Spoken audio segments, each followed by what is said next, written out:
Hadirin hadirat Bapak Ibu yang dimuliakan Allah Subhanahu wa taala, alhamdulillah kita bersyukur kehadirat Allah Subhanahu wa taala.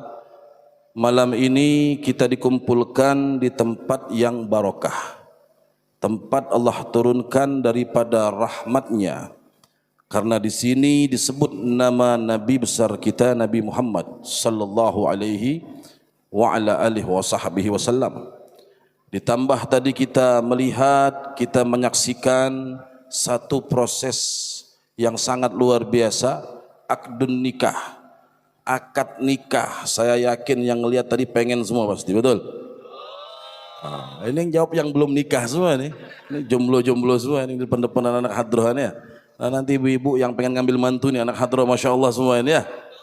Aha, betul. Ente sudah nikah? Nah, itu di lihat istri ente itu. Selesai pulangnya nanti. Hadirin hadirat Bapak Ibu yang dimuliakan Allah Subhanahu wa taala, maka sesuai dengan malam ini kita menyaksikan akdun nikah, maka tema yang kita angkat adalah adab daripada pernikahan sesuai ajaran baginda Nabi Muhammad sallallahu alaihi wa ala alihi wa sahbihi wasallam. Kenapa kita angkat tema ini? Ya, karena kita hadir maulid setiap malam adalah ungkapan cinta kita kepada Nabi Muhammad. Orang cinta itu harus ikut. Alamatul mahabbah al-ittiba. Karena bukti cinta ketika kita ikut Nabi Muhammad. Bohong kita cinta Nabi kalau kita tidak ikut Nabi Muhammad sallallahu alaihi wasallam. Oleh karenanya jangankan tentang ibadah, para sahabat Nabi itu kebiasaan hari-hari mereka saja ikut Nabi, apalagi ibadah. Sampai dulu Abu Musa al-Ash'ari, dia lihat Nabi itu senang makan sesuatu yang makanan itu tidak disenanginya. Apa beliau mengatakan? Aku belajar menyenangi, mencintai makanan yang dimakan Nabi sampai aku suka, katanya. Itu para sahabat Nabi. Kenapa? Para sahabat itu sampai hawa nafsunya mengikuti Nabi Muhammad sallallahu alaihi wasallam. Sebab Nabi sudah mengatakan la yu'minu ahadukum hatta yakun hawa'u taba'an lima ji'tu bih. Kata Nabi, tidak akan sempurna iman kalian sampai nafsu kalian pun ikut apa yang dibawa oleh Nabi Muhammad sallallahu alaihi wasallam. Maka kita ikut Nabi Muhammad ini bukan perihal ibadah saja, kebiasaan sehari-hari, keseharian saja kita ini ikut Nabi Muhammad. Sampai dulu sahabat Abdullah bin Umar, sahabat Abdullah bin Umar ini, dia pernah suatu hari ketika sedang berkunjung ke kota Mekah, mau masuk Masjidil Haram, dia bawa keledai waktu itu. Ya, zaman dulu belum ada motor. Keledai dia bawa, dia parkirkan itu keledainya di satu bawah pohon yang jauh dari masjid. Sahabat tanya, istilah kita datang Maulid Arba'in pasti pengen parkir yang dekat-dekat, betul nggak? Nggak mungkin kita acaranya di sini parkirnya di dom. Siapa yang mau jalan dari dom ke sini, kan ya? Nah, maka parkirnya agak jauh, ini keledainya. Sahabat yang lain tanya, wahai Abdullah bin Umar, tuh ada kosong tempat, ngapain kamu jauh-jauh di sini parkirnya? Ngikat keledai di bawah pohon jauh dari masjid. Apa kata beliau? Sungguh demi Allah, katanya, aku pernah lihat Nabi Muhammad parkirkan keledainya di sini. Aku parkirkan keledaiku di sini, ittiba, ngikut Nabi Muhammad sallallahu alaihi wasallam. Padahal parkir keledai itu bukan ibadah. Itulah para sahabat Nabi Muhammad sallallahu alaihi wasallam. Apalagi perihal ibadah. Tidak lepas, tentu kita tahu akdun nikah adalah satu ibadah yang sangat luar biasa. Yang dikatakan oleh Nabi Muhammad sallallahu alaihi wasallam, an-nikah sunnati, faman raghiba an sunnati falaysa minni. Kata Nabi sallallahu alaihi wasallam, nikah itu sunnahku. Barang siapa yang tidak mau, tidak suka, benci daripada sunnahku, kata Nabi sallallahu alaihi wasallam, falaysa minni, bukan golongan dariku, kata Nabi Muhammad. Dalam hadis lain Nabi mengatakan, tazawwajul waludul wadud fa inni mukathirun bikumul umam yaumil qiyamah. Kata Nabi, menikahlah dengan perempuan yang walud, yang bisa produksi banyak anak. Ya, yang bisa produksi banyak. Karena sunnah Nabi, yang diajarkan Nabi, yang dianjurkan Nabi, banyak anak bukan banyak istri. Betul Bu? Betul Bu? Oh, senang ibu-ibu ya. Tapi siap-siap banyak-banyak anaknya. Nabi itu mengajarkan, Nabi bangga sama umatnya itu yang banyak anak. Ini kadang istri 3 anak 1 tidak ada guna. Ya, istri dibanyakin, anak sedikit, melanggar sunnah Nabi Muhammad sallallahu alaihi wasallam. Kata Nabi, fa inni mukatsirun bikumul umam yaumil qiyamah. Aku bangga dengan umatku yang banyak anak. Jadi pulang ini ya paham-pahamlah sudah. Habis ini jangan lama-lama, pengantin pun mau. Ya. Karena dibanggakan oleh Nabi Muhammad sallallahu alaihi wasallam. Tidak usah takut, tadi dibacakan dalam khutbah nikahnya, ayyakunu fuqara yughnihumullah min fadli. Tidak usah takut nikah Habib, saya belum punya duit, miskin, tidak ada apa-apa. Allah sudah menjamin kalau kalian miskin, Allah akan bukakan pintu rezeki. Barokah daripada menikah, barokah daripada banyak anak. Kita mikir rezeki anak, bukan pikiran kita, itu bukan urusan kita, bukan wilayah kita. Itu sudah jaminan dari Allah Subhanahu wa taala. Setiap anak itu akan membawa daripada rezekinya. Ya, oleh karenanya kita kalau lihat orang-orang zaman dulu, coba perhatikan. Satu istri anaknya 20. Betul enggak? Satu istri 16 anaknya. Satu istri 17, 18, oh luar biasa. Begitu yang dianjurkan oleh baginda Nabi Muhammad sallallahu alaihi wasallam. Oh ini ceramah begini senang ibu-ibu ini, belain ibu-ibu ya. Kalau sudah masuk agak miring dikit babnya selesai. Ngamuk semua ibu-ibu ya. Hadirin hadirat Bapak Ibu yang dimuliakan Allah Subhanahu wa taala. Proses akad nikah ini sebagaimana yang diajarkan oleh Nabi Muhammad sallallahu alaihi wasallam. Satu proses yang sangat luar biasa yang menjadi titik daripada penilaian nanti yang akan berjalan proses setelah akdun nikahnya. Baik buruknya tergantung proses akad nikahnya baik atau tidak. Oleh karenanya ya, karena saya sendiri kadang seringkali melihat banyak sekali orang kadang melakukan proses akad nikah tidak sesuai dengan ajaran Nabi Muhammad. Kita ini hadir maulid biar cinta Nabi Muhammad. Kita hadir maulid biar tahu ajaran Nabi Muhammad sallallahu alaihi wasallam. Oleh karenanya ketika melakukan daripada akdun nikah, kata ulama, hendaklah dianjurkan seperti yang kita lakukan pada malam hari ini. Tidak bercampur antara laki dan perempuan, laki-laki, perempuan di sana, ada batasnya. Banyak orang kadang akad nikah ya bercampur laki perempuan jadi satu, duduk sini laki, sampingnya perempuan, tengah laki lagi. Kadang-kadang alasan tidak apa-apa, kan keluarga semua juga. Walaupun keluarga semua, tapi kalau bukan mahramnya tidak boleh campur. Kan besan juga, walaupun besan bukan mahramnya tidak boleh campur. Kalau sudah campur laki perempuan, kita tahu apa kata ulama. Orang jadi saksi nikah, syaratnya itu tidak boleh maksiat kepada Allah Subhanahu wa taala. Harus orang yang adil, bukan orang fasik. Kayak apa mau jadi saksi nikah, dia lagi maksiat sama Allah Subhanahu wa taala. Kayak apa nikahnya ini akan diberkahi oleh Allah Subhanahu wa taala ketika akad nikah dilangsungkan ada kemaksiatan di situ, bercampurnya antara laki dan perempuan. Kadang orang sekarang sok-sokan kayak ikut-ikut artis. Duduk mau akad nikah, perempuannya sudah di samping kadang-kadang. Ini belum halal. Belum halal. Itu di film-film gak usah diikutin ya. Kalau mau berkah akad nikah kayak tadi, lihat bagaimana diajarkan oleh Nabi Muhammad sallallahu alaihi wasallam. Disunnahkan, dianjurkan ihdaru jam'in min ahlis shalah. Orang kalau mau akad nikah, proses akad nikah yang paling berkah itu kata ulama, hendaklah menghadirkan orang-orang soleh. Hendaklah ngundang para ulama, para ustadz, para kiai, para habaib. Kenapa? Karena mereka yang akan menguatkan jadi kesaksian tadi. Kita saksi misalkan kalau kita di KUA ditulis saksinya si A, si B, itu kan cuma nama saja. Saksi itu siapa ya? Kita semua ini saksi. Terlebih yang menjadi saksi para habaib, para ulama, para ustadz, luar biasa. Itulah yang akan memberikan nilai keberkahan daripada akdun nikah tadi, akad nikah tadi. Makanya saya katakan banyak orang akad nikah tadi campur laki perempuan. Dan jarang, coba lihat tadi kita ketika melakukan prosesi akad nikah. Dan ini jarang diamalkan, khususnya di Balikpapan saya jarang nemu. Contoh tadi dibacakan daripada khutbah nikah. Mungkin para jamaah ingat tadi kita dibimbing baca sama-sama. Tubna ilallah ya. Ingat gak? Tubna ilallah. Apa artinya tubna ilallah? Kami tobat kepada Allah. Kenapa disuruh tobat? Kita ini saksi tadi. Saksi itu tidak boleh maksiat. Sehingga kata ulama minimal dia tobat di hari itu semua akan menjadi saksi, maka pernikahannya sah. Kayak apa kalau nikah saksinya tadi lagi maksiat, campur laki perempuan. Jarang dibacakan khutbah nikah dibimbing daripada tubna ilallah. Iya, tubna min tarkis shalah, kami tobat dari meninggalkan salat.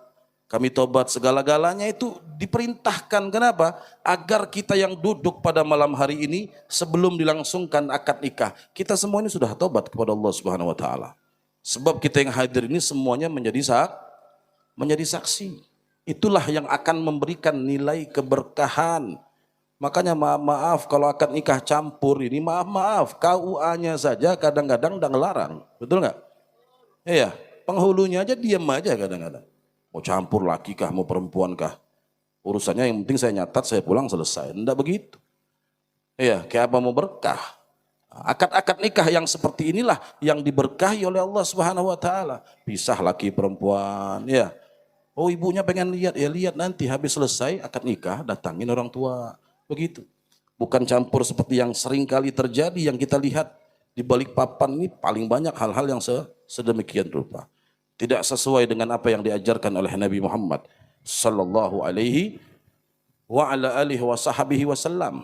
Ya, dan menikah perlu kita pahami, perlu kita pelajari, perlu kita renungkan minimal khususnya bagi yang belum nikah. Baik yang belum nikah atau yang mau menikah. Mau menikah? Baik yang belum nikah atau yang mau menikah. Bukan saya yang nyebut ya, itu tuh. Nah itu tuh, kamera sorot situ. Itu ada istrinya di belakang tuh. Baik yang belum menikah atau yang mau menikahkan anaknya. Itu maksud saya harusnya ngomong gitu. Disautin lagi katanya. Itu niat terpendam biasanya itu ya. Baik yang mau nikah atau yang mau nikahkan anaknya. Perlu diperhatikan hal-hal yang sedemikian rupa ini. Iya, biar berkah. Akad nikah ini satu yang sakral, yang sangat luar biasa. Pengaruh nanti sama rumah tangga anak kita. Kalau diawali dengan awal yang baik, insya Allah kebaikan demi kebaikan mengalir barokah untuk rumah tangga anak-anak kita. Apalagi yang belum nikah, jomblo-jomblo anak-anak hadroh ini semua ini ya. Mau nikah kah? Wow, cari sudah nanti habis ini ya. Nanti habis ini yang mau akad di belakang panggung nanti ya. Ini yang resmi dulu tuan rumah, belakang habis ini ya. Nah, Nabi SAW pernah datang para sahabat. Datang para sahabat yang mana para sahabat ini keutamaan orang nikah tadi. Tapi kita dengar keutamaan, jangan coba-coba mau nikah lagi. Cukup ini keutamaan yang belum nikah tadi atau yang menikahkan tadi ya. Jadi Nabi pernah didatangi oleh para sahabat. Khususnya para sahabat-sahabat Nabi itu yang miskin-miskin. Kita lihat kalau dalam sejarah, para sahabat itu enggak semuanya miskin. Enggak semuanya juga kaya. Banyak kaya, banyak juga yang miskin, kan gitu ya. Ada istilah di zaman Nabi itu Ahlus Suffah namanya. Ahlus Suffah ini diketuai oleh Abu Hurairah. Siapa? Abu Hurairah. Ini orang-orang enggak punya. Ketuanya Abu Hurairah, sahabat Nabi Muhammad SAW. Kurang lebih beliau punya anggota 300-an, tinggalnya di masjid, enggak punya rumah, susah, miskin. Beda dengan para sahabat yang kaya-kaya juga banyak. Ya. Nah singkat cerita, para sahabat yang miskin-miskin ini tadi datang sama Nabi. Mengutarakan keluh kesahnya sama Nabi Muhammad. Mereka katakan, ya Rasulullah, dhahaba ahlud duthur bil ujur, yusalluna kama nusalli, wa yasumuna kama nasum, wa yatasaddaquna bifuduli amwalihim. Wahai Rasulullah, kata para sahabat yang miskin-miskin tadi, kami ini kalah sama orang kaya-kaya. Kenapa? Kata Nabi. Iya, mereka sahabat yang kaya-kaya, kami sholat, mereka juga sholat. Kami puasa, mereka juga puasa.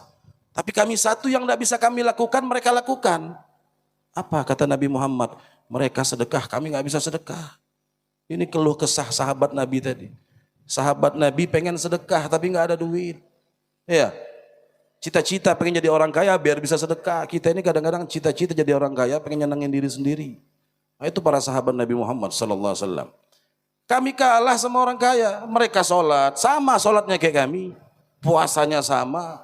Bedanya mereka bisa sedekah, kami nggak bisa sedekah, kata sahabat itu mengutarakan ya keluh kesahnya kepada Nabi Muhammad sallallahu alaihi wasallam. Apa jawab Nabi? Lihat bagaimana luar biasa, dan ini bagian daripada rahmat Allah. Ini bagian daripada kasih sayang Allah kepada kita, khususnya yang tidak punya duit, khususnya yang miskin, khususnya hidup sempit. Diajarkan oleh Nabi, "Alaisa ja'alallahu lakum ma tasaddaqun," kata Nabi Muhammad. Bukankah Allah sudah memberikan kalian banyak cara untuk sedekah? Tidak harus pakai duit, kata Nabi Muhammad sallallahu alaihi wasallam. "Inna bikulli tasbihatin shadaqah." Kalian baca subhanallah tasbih pahala sedekah. Ini khusus yang tidak ada duit aja tapi ya. Paham maksudnya? Orang tidak ada duit, miskin, tidak bisa sedekah duit, baca subhanallah, pahalanya sedekah. Orang kaya beda pahalanya, sedekahnya pakai duit, bukan subhanallah, subhanallah. Jangan pas ya arhamar rahimin lewat kotak itu, ya subhanallah, subhanallah. Tidak penuh-penuh itu, tidak jadi penutupan arba'in nanti kita ya. Inna bikulli tasbihatin shadaqah, kata Nabi Muhammad. Sesungguhnya kalian ucapkan tasbih, ucapkan subhanallah, itu pahala sedekah. Wa fi kulli tahlilatin shadaqah, kalian ucap la ilaha illallah sedekah. Wa fi kulli takbiratin shadaqah, kalian ucapkan Allahu akbar sedekah. Wa fi kulli tahmidatin shadaqah, kalian ucapkan alhamdulillah, itu pahala sedekah, kata Nabi Muhammad sallallahu alaihi wasallam. Wa amrun bima'ruf shadaqah, kalian melakukan amar ma'ruf, itu pahalanya sedekah. Wa nahyun anil munkar shadaqah, kalian melakukan nahi munkar, itu pahala sedekah. Wa fi bud'i ahadikum shadaqah, kalian hubungan badan pun sama istri kalian sedekah, kata Nabi Muhammad. Ini sedekahnya orang tidak ada duit, tapi ya jangan orang tidak ada duit, orang kaya sedekahnya dengan cara ini, beda cara. Apa kata Nabi? Wa fi bud'i ahadikum shadaqah, orang hubungan badan suami istri itu pahala sedekah. Mau sedekah malam ini? Mau sedekah nggak? Nah, ini belum nikah, jangan ikut mau-mau, tidak ada pasangannya nih.